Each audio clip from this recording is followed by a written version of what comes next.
ہم امام حسین کے نام پر رو بھی لیتے ہیں، امام حسین کے نام پر ماتم بھی کر لیتے ہیں، امام حسین کے نام پر لنگر بھی کھا لیتے ہیں، لیکن کوئی کام جو امام حسین نے کیا وہ کرنے کے لیے تیار نہیں ہے۔ کیوں؟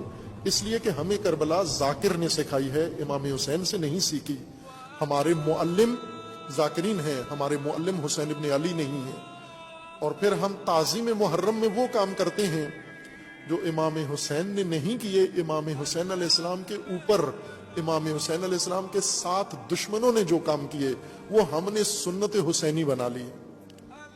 وہ ایک ایک چیز ہم نے باقاعدہ ترتیب کے ساتھ اس کو کربلا کی اور محرم کی رسمیں بنا لیا ہے۔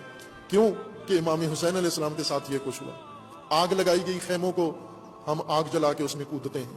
یہ تو آگ امام حسین نے نہیں لگائی، یہ تو بیویوں نے آگ نہیں لگائی، یہ تو آل رسول نے نہیں لگائی، دشمنوں نے آگ لگائی خیموں کو۔ امام حسین پہ خنجر چلے، امام حسین پہ تلواریں چلی، امام حسین پہ نیزے چلے، تو یہ تو نیزے اور تلواریں یہ امام حسین کی سنت نہیں ہے۔ جو امام حسین نے کیا وہ کر کے دکھاؤ، حسینی بنو، پہلا قدم اٹھاؤ، انکار کرو، اپنے زمانے کے یزید کا انکار کرو، معاہدہ نہ کرو اس کے ساتھ، اطاعت نہ کرو اس کی طاغوت کی، ووٹ نہ دو اپنے زمانے کے یزید کو۔